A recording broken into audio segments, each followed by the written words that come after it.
We didn't fight, we didn't have a big falling out. No harsh words, no blocks, no final message that said, I can't do this anymore. We just stopped talking, and somehow that hurts more. Because when you lose someone to anger, you get closure, you get reason, you get something to blame. But when a friendship fades silently, you're left with 100 little questions and no one to ask them to. She used to be the first person I'd message when something happened. A funny dream, a bad day, a random memory. She knew the things I didn't say aloud. She could finish my sentences. Sometimes she'd reply before I even hit send. And now, it's been 3 years since we last spoke. Not that I'm counting, but somehow I know. It wasn't like we meant to end. It was slow, like a light dimming, like a song fading out. Like walking down two separate roads and not noticing until you can't see each other anymore. At first, it was just longer replies, then skipped replies, then seen at 10:41 p.m., and then silence. No anger, no blame, just life, work, exhaustion, new people, new problems, new priorities. And I kept telling myself, it's okay, I'm busy. She's probably too. We'll talk soon. Until soon turned into later, and later became never. I tell myself we outgrew each other, that not all friendships are meant to last, that it's okay. But sometimes I still scroll up, read our old chats, the you'll always have me messages, the midnight voice notes, the inside jokes only we understood. And I wonder, what changed? Did I do something wrong? Did I stop being enough? Did she find someone better to share her thoughts with? Or maybe she wonders the same about me. Maybe we're both sitting quietly, each waiting for the other to reach out. And maybe that's how friendships die now, not with a scream, but with a pause that never ends. I miss her, not loudly, not every second, but in small, inconvenient ways.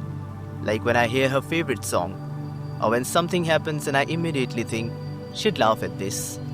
Or when someone asks, do you still talk to her? And I say, not really, with a smile, and hide the ache behind my teeth. They say friendship loss is underrated grief. And they are right. No one brings you flowers when your best friend fades. No one says, I'm sorry for your loss. Because there's no funeral, just absence. But it still stings, quietly, repetitively. There were so many things left unsaid, like the way she made normal days feel like stories, like how we had conversation in gifs and emojis and somehow they felt more real than full sentences, like how she would always know when I was lying about being fine, how she'd send a meme and say, this reminded me of you, instead of saying, I miss you. And I'd reply with a laughing emoji when I really wanted to say, please don't disappear. Maybe there was no one big reason. Maybe it was 1,000 small cracks that we ignored until the bridge between us gave way. Or maybe we both became versions of ourselves we didn't recognize anymore. I wonder if she still wears that ridiculous purple hoodie, if she still talks to those friends from her old office, if she ever watches those late night documentaries we laughed about. I wonder if she ever thinks about me. If she ever remembers that we shared more than just texts. That for a while we were each other's comfort, each other's escape. And that matters, even now, even if we never speak again. Sometimes I type a message, hey, just checking in. I stare at it, then backspace every word. Because what if she's moved on? What if she doesn't care? What if the silence isn't accidental anymore? Or worse, what if she feels exactly like I do and still doesn't reach out? Some nights I dream we meet again, by accident, in a bookstore or at a signal. And it's not awkward, it's warm, like nothing happened, like we just picked up from where we left off. I wake up with a strange peace in my chest, the kind that lingers for a few hours before reality returns. Maybe we needed each other for a phase.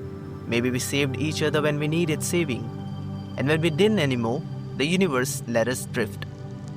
But she was real, The laughter, the late night calls, the tiny arguments over nothing, the comfort of knowing someone was just a message away. It was all real, even if it ended. I hope she's okay, truly. I hope she's happy, soft, surrounded by people who make her feel seen. And I hope that somewhere, in a quiet moment, when the world slows down, she thinks of me. Maybe not with pain, maybe not with longing, but with a smile, with a small silent thank you. Because that's what I feel for her. Thank you for the time, the friendship, the healing, the memories, even the silence.